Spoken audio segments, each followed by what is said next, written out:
echelon of the sport. So it's going to be fun. See who's going to win this. Get the whole shot first. That's where it starts right here. And we are off and running. Moto number 2, 250 Pro Sport. Can you do it from the inside? Not a bad start from that young man on the inside. He finished it. He might still be in the lead. He does grab the whole shot. Oh, a couple guys going up the track there. Dog paddling their way through as well, doing whatever it takes. This is interesting the way this class has shaped up. There's Justin Cooper with a good start in the 17. He had a bad one in his first moto, came all the way back to second, caught the leader, and then went backwards from there. I want to talk about Justin Cooper. Yeah. So I saw this guy in the Road to Supercross this year. Never even heard of the kid's name. Yeah. And you watch him on a dirt bike, and the dude has some serious talent. Arena cross wise, I'm sure he's going to carry that over to Supercross. And this is the first time I've really watched him in outdoor motocross. He's so precise, and you know, it's crazy. You hear about, we talked about Jet Reynolds. Okay, we're going to hear about him through his whole career, and until he gets to this class, and then you see somebody like Justin Cooper you've never heard of before, just dominating these dudes that we've heard of since 50s. It's pretty outstanding. I said that yesterday. Watching Justin Cooper, I've never seen him ride before until this week.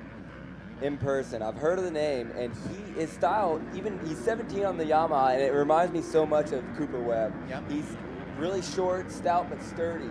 You know, rides the bike pretty light. He's not really in the stroke of the suspension much. Seems to just be floating over the bumps. I think he's going to translate well into the pro ranks. Yeah, he's a workhorse. If you watch him do work, you don't ever see him fade. You don't see a ton of mistakes. And you're right, he looks really light on his feet all the time. I never see his head slamming down on the bars. Yeah, he's very precise, methodical about what he does. Not your, like a bulldog on the bike, you know. And I think that's going to pay off for him as he moves up to professional next year. I think he's like 19, so I think that's going to be in his favor. He's not some 16-year-old kid that's going to have to mature a little bit. He's kind of grown into his man body, you know what I'm saying? Right. I mean, make no mistake about it. It's going to be, you know, it's going to be tough for him without a doubt. But he's definitely got a lot of good qualities about his riding that I think are going to help him. We're going to battle here. ENZO Lopes trying to hold with Justin Cooper right now. They're on that long short shoot. Whoa, look at Lopes. The rhythm section they put in there. Who knew? I didn't realize. Check it out, Lopes. He's not following. He's going inside when Cooper's outside, and you got to do that. You don't want to follow, and you know, this track can be hard to pass on, especially when you're almost the same speed as the guy in front of you that you're trying to pass. So you got to hang it out. You got to find ways to get around the guy in front of you. Lopes would love nothing more than to shut this hype machine down, because he's got a little hype behind him. He was kind of a big deal back in the day on 65s and 80s. He kind of fell off the radar for a little bit. Now he is back, and he's had a really good last year, Jason. Yeah, and exactly. He knows if he could run with Cooper or beat him, that would be huge, because Cooper's the one that's got the hype now. I was talking to Bobby Regan yesterday. They just signed Justin Cooper to ride for Star Racing next year. He said about a month ago they sent him to North Carolina, and they said ride with the team and ride with Cooper Webb. And he shows up, and he has stock grips. And one of the grips is so worn out, he had slid another grip over the grip. And they're like, why didn't you put new grips on there? He's like, I don't have any. They're like, are you serious? And then they went to a sand track one day, and they're like, aren't you going to put a sand tire on? And he's like, I don't have a sand tire. I've never ridden with a sand tire. I don't have that kind of money. So maybe that's why this guy could be a diamond in the rough. And as kind of a late bloomer, he didn't have the support, the attention, and all that. But a lot of people think nowadays maybe that's better. Keeps you hungry, keeps you humble, peak when it counts. Doing a lot with a little, man. That says a lot. And I think the guys that come up the way he has, you know, it seems like they prevail in the long run. So it's going to be fun to watch him, and he's making it happen right now. Jace Pennington third, Rami Alves is fourth, Jake Panaco's fifth. Hey, RC, I've always wanted to ask you this. You mentioned how fast these young mini-cycle riders are. What was your program back then? Obviously, you were winning races, but were you training and riding anything even close to what these dudes are doing now? No, I mean, as far as the workload, I was doing a lot, probably way too much what I should have been doing, but it ended up paying off. But I couldn't ride a motorcycle and do the things that these young kids come. Like we were talking earlier with Kevin, it's just a different. It's just different. These guys do things on dirt bikes that are amazing, and I have so much appreciation for it. But did you ride, 5 days a week? Oh yeah. I mean, I rode. That was still happening. Yeah. But these guys, mean, what they can do on dirt bikes is fun to watch. So the difference, in my opinion, now and what they do now, they train specific. Like they'll be sprints, they'll do this, they'll be on a road bike for hours a day, and they'll get in the gym. Were you doing that part of the deal? Were you just riding tanks of gas out? Yeah, tanks of gas, and then I would do. I used to jog a lot when I was younger, so that was before cycling got really popular like You it were is around now. before bicycles. That's Well, when your pretty career much. Before they started. even had bicycles. No Yeah, bicycles before at the all. wheel. That Yeah, big have tall bicycles front one, yet, big right. handlebar Well, mustache with the big yes. tall front wheels, the one you rode. I remember watching an interview you did. I think Monster Energy was a lot behind it, but it was a sit-down interview, and you went deep into depth on just basically your entire career and the thoughts you had and the mental toughness you had to have to break through some things. So that's one thing you guys should definitely check out is that video on YouTube. Ricky really goes into the mental aspect of the sport, and even being a champion, how tough it can be sometimes to get the courage and the confidence up to go out there week in and week out. We got a battle going on here. Yeah, that's Jordan Bailey finally getting on the radar. It's been a tough week for Bailey, but now he's starting to roll, battling with Jair Mitchell and moving up to, I believe that's 7th place. So tough starts for Bailey. It hasn't been the week he's wanted so far, but he's showing his speed now. Hey, Ricky, maybe you can speak to maybe Jordan's and other kids out there. One of the last kids that stayed in public school all the way through last year, won his titles and going to public school. I think there's just a handful of kids that do that. Yeah, that's got to be tough. Oh, it does, especially when all these kids now ride at facilities and doing homeschooling, and maybe some kids not even doing any schooling. So, but you know what? It just goes to show you it can be done. And you know, for myself, I made it all the way in public school through halfway through my junior year, but I had already signed a professional contract, so I had to leave halfway through. But you know, I really admire that. The longer you can stay in school, the better. It's important because you never know what will happen. You know, you could have an injury or things just don't go your way, and someday you're going to have to fall back on that. Is that Enzo Lopes That is. keeping He Justin is. Cooper in sight? He had lost a little ground, but he's starting to move back up. Yeah, it was 2.2. I think he's within a second some change, and put a little pressure on Justin. Let's see what he's made of. He's done it in various ways. He's had to come through the field. He's ran away with it. Now he's got some folks on him, so he's showing you And Jace all Pennington sides. too. Jace Pennington following Enzo Lopez straight through. And Ricky, you made a good point. Lopez was making some outside lines, trying to switch it up and not following, and it may have hurt him off the back. So you end up losing time, but just kind of explain how the confidence and the advantage it is finding those other lines late in the moto. Well, that's right. You know, so he's trying to figure out which lines work good, and he's going to know, okay, next time he comes up on these guys, like, okay, well, this line didn't work, maybe this inside didn't work, so I got to go to the outside. But the biggest thing is when these guys are going to make a pass, you have to be right on the back wheel of the guy, so when he slips, boom, you can get right by him. But it gives you confidence when you can kind of back off of a guy and then pass him back again. It's or catch up to them again. It's very comforting knowing that, hey, you can make the pass. And you know, the cool thing about Loretta Lynn's is this race being a lot longer than their normal amateur nationals that they go to. So maybe they have some race strategy. Hey, I know this guy might get a little tired towards the end, so I'm just going to buy my time. And when he sees the guy in front of him start to back up a little bit, boom, that's when you pounce. So is there some race strategy going on? I would like to think that there is. And that's really good that they can race like that at an amateur level. Jason, these guys for a full lap have been absolutely terrorizing each other back and forth. Yeah, this is good going in the 10 Commandments. We'll show, of course, that battle for the lead also.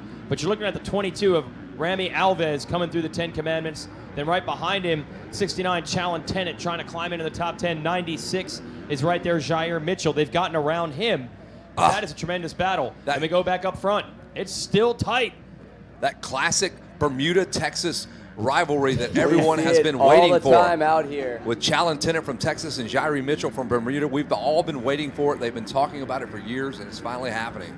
Lots of political history between those countries too. Do not mess Because we with know Bermuda is what Texas- he's saying. Yeah. Texas is not part of America. No, it is its own country. Ask own any country. Texan. Well, they've got a triangle, and they'd love to show you. So if you want to go check that I'll out. play Exactly, but Bermuda guys- Hold'em, have Rip- some Bermuda toast. Remember in this one, Cooper did not win the first moto. It was actually Challen Tennant, Yes. his Yeah. newly signed Star Racing teammate, on the 69 Yamaha who won the first one. He's sitting back in 9th place, and he's battling out with Remy Alvarez, the guy who just pulled our Bell Helmets hole shot. So Challen Tennant, he's going to need to put on a charge if he wants to make it interesting in the third moto. If Challen gets out front, he's shown that he can win, but he just kind of stays in that number 7 or 8 spot. I don't see him moving forward like the rest of the gang. Just a bit. I think they got Jair Mitchell, and he's battling with Alves, but that's not going to get it done as far as staying in title contention after that first Moto win. Cooper got second in Moto 1, leading here in Moto 2. Here's that battle we're talking about. 69 Tennant on the outside trying to squeeze past Remy Alves. Couldn't make it He's happen. doing everything he can. He come up that inside there out of the right-hander after their tunnel jump and tried to close out Alves, but just couldn't make it happen. So then he was on the outside coming into the next turn, not where you want to be. Still a lot of racing left here. Yeah, and you can see he did lose ground in that little exchange there past the billboard, so now he's got to go back to work. And all this is just to get into, is that 7th place? Jordan Bailey up ahead in 6th, Joey Crown 5th, Panaco's 4th. Jace Pennington continues to put in faster laps than both Lopes and Cooper in front. There is only 1.2 seconds between our top 3. This is the showdown type of moto we've been waiting for all week. We haven't seen a lot of big battles for the lead, but we're going to have it here. Ricky Carmichael in the booth with us, calling the action as we show you what's going on live on Racer TV. That is a great battle there, Jason. Tennant still trying to get Alves. Man, no running room here. Now Tennant, a lot of the line for him, now that Star Racing has announced they will take Justin Cooper into the pros next year, everyone's kind of wondering what is next for Tennant. I believe he's going to have to prove himself this week or he's going to be out. And I think right now he's essentially considered on the outside looking in of a ride next year. So he's going to have to pull out something special. No pressure, dude. I didn't know that. Yeah. I thought they were both signed for next year. So that's interesting because he is on a Star Racing bike right now. Justin Cooper still on a Rock River bike. So yeah, it is not guaranteed that Tennant is going to the pro team. He is literally getting outplayed and the ride taken right out from under him if he doesn't turn things around. Winning Moto number 1, but an 8th in Moto number 2 will not be good enough. That's what we want, our battle for the lead. This is the top 3, folks. Cooper, Lopes, and Pennington, wheel to wheel. Pennington is actually, again, 2 or even 3 laps in a row, had the fastest time out of this group. I think 3 laps in a row, the third place rider has been the quickest. What a line on the inside by Pennington. Oh, a lot of these guys making some mistakes, and Yeah. Cooper just so perfect and precise. If he's able to hold these guys off for the win, that is saying a lot because I feel like Justin Cooper is in the worst spot as far as pressure goes. He is the hunted right now, okay? And Lopez and Pennington, they're just seeing where he can go. Look at all these lines, inside ruts, outside ruts, really good if you're trying to race somebody. But if he's able to hold these guys off, that'll be a huge feather in his cap. And just from a racing standpoint, like, hey, dude, listen, I can withstand the pressure you guys are bringing on, and in my opinion, Justin Cooper's in the toughest spot right now, without the fact that he doesn't have to eat roost. He's in the toughest spot, but I've watched Justin Cooper all week. He never seems to be in any sense of urgency. Always staying cool, calm, collected. There's some kids, as he just triples into the sand, almost Just pulled that out of quadding. nowhere. Like we said, we saw Halpane go down huge on that jump yesterday.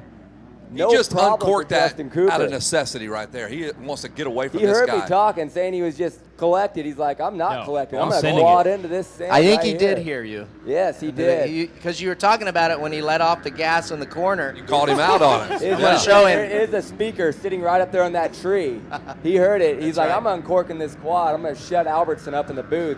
Just totally The old different riding has-been. styles here, man. ENZO Lopes just wild. He runs a different line every time around, bounces all over, and it works for him. Look at him. He closes in, he outbreaks Cooper a lot here.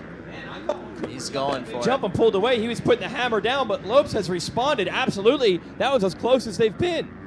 Great racing in 250A. Enzo Lopes trying to take down Justin Cooper. Watch him here. He doubles into that. He'll just bounce all over the racetrack, different line here, wherever I'm at on the track, I'm going for it. Yeah, it's fun to watch. You can see the 2 different riding styles, Lopes and Lopez and Cooper. You know, you got one guy that's kind of a bulldog, and Cooper, which is really, really smooth. It's fun to watch.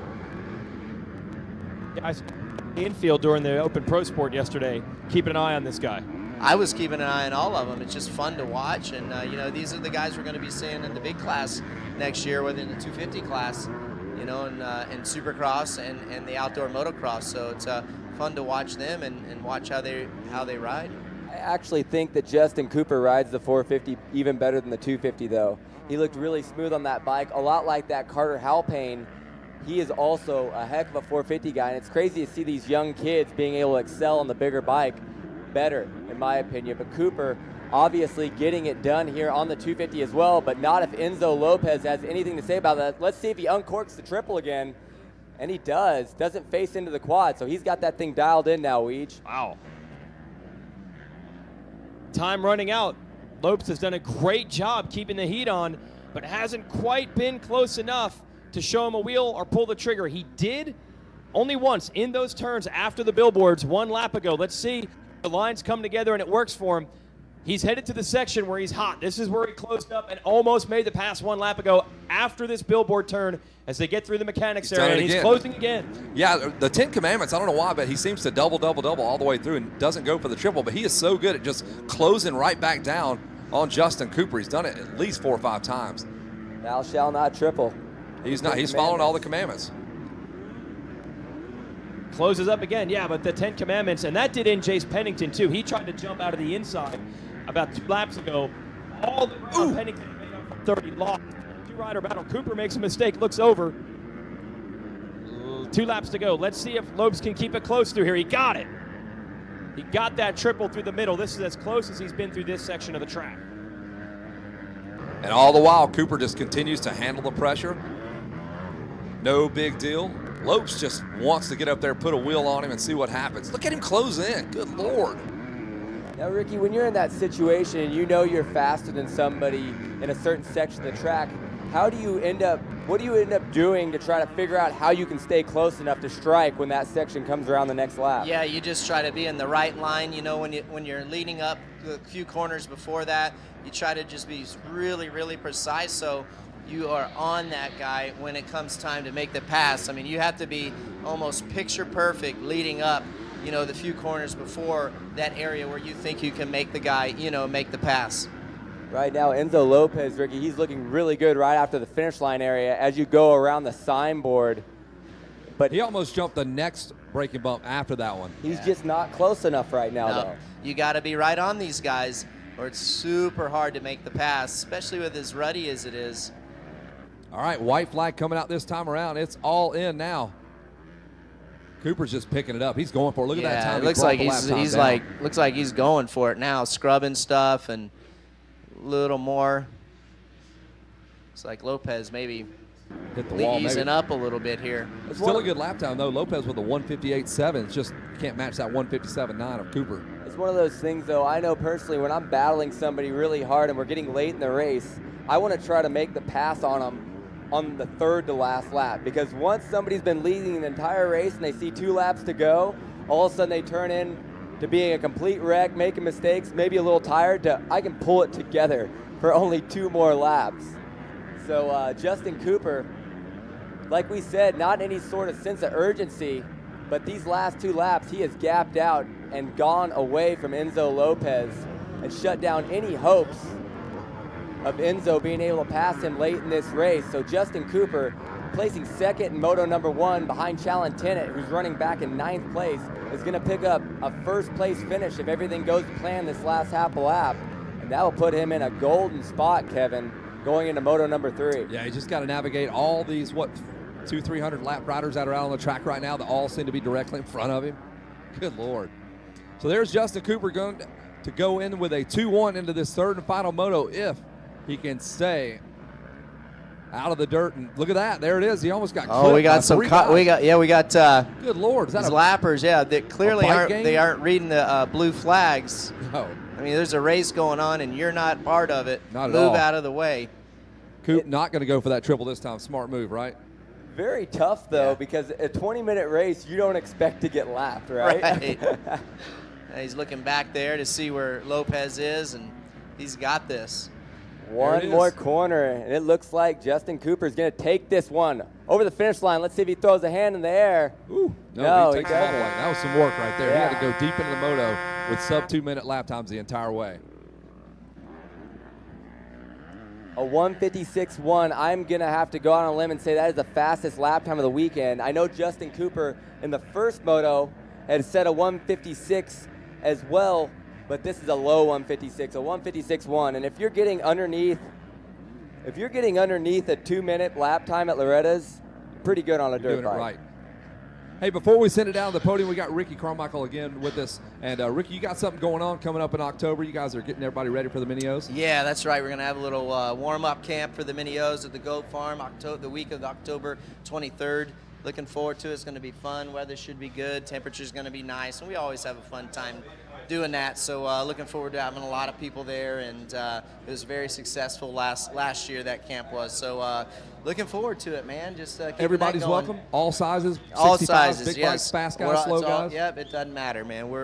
We just aim to please. Awesome. Down there at Ricky's Goat Farm, you can show up and see where he got fast. That's coming up the week of October 23rd. And how do they find you? At the Goat Farm MX? There you go. Perfect. Right. Awesome. October 23rd, join Ricky and his mom and who else? Who else? Yeah, we'll probably have maybe Jeff Emig, Jeff Stanton, our RCU crew. Awesome. Thanks for hanging out with us. Thanks, Ricky. guys. And one more question, though. Yeah. I want to know how fun it was at that shoot at Dreamland with Fox, having Austin Fortner, one of the young up-and-coming kids, yourself. And I heard a story from somebody that you had to be the big dog and go out there and pop the tabletop first before anybody else Yeah, would. I had to show those young guys what's Even up. Dungy. I felt pretty good. Dungy actually came up. That was a awesome shoot, by the way. Dreamland was a great time, and not very often do you have that type of talent all in one place. And it was just a good time, good vibe, and it was funny. That big tabletop, Ryan Dungy's all, I'm not jumping it. There's no way. You'll never see this at a race. That's how laser focused that guy is. I mean, he's not taking any chances. He's like, no way, I'm not doing that jump.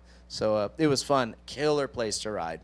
Again, thanks for being in the booth with us. Yeah, Ricky guys. Carmichael hanging out. He Thank comes you. here if he's racing or not. We're going to send it down to the Race Tech podium. Jason Weigat's got some folks he wants to chat with. Thanks, guys. So that was a great one. We were waiting for a battle all week, and we had one. Three-way battle for the lead. Jace Pennington was in it most of the way. And then late in the game, Jake Pananco's getting up in there, and he pushed Pennington all the way to the end. That was for third. Justin Cooper holds on for the moto win under heavy fire the entire way. Pennington was there for about half the race. Lopes was there the entire race. And that was a fun one to watch. And now Justin Cooper has proven he can do it in a variety of ways. Whole shot and check out. First moto in this class he had to come from.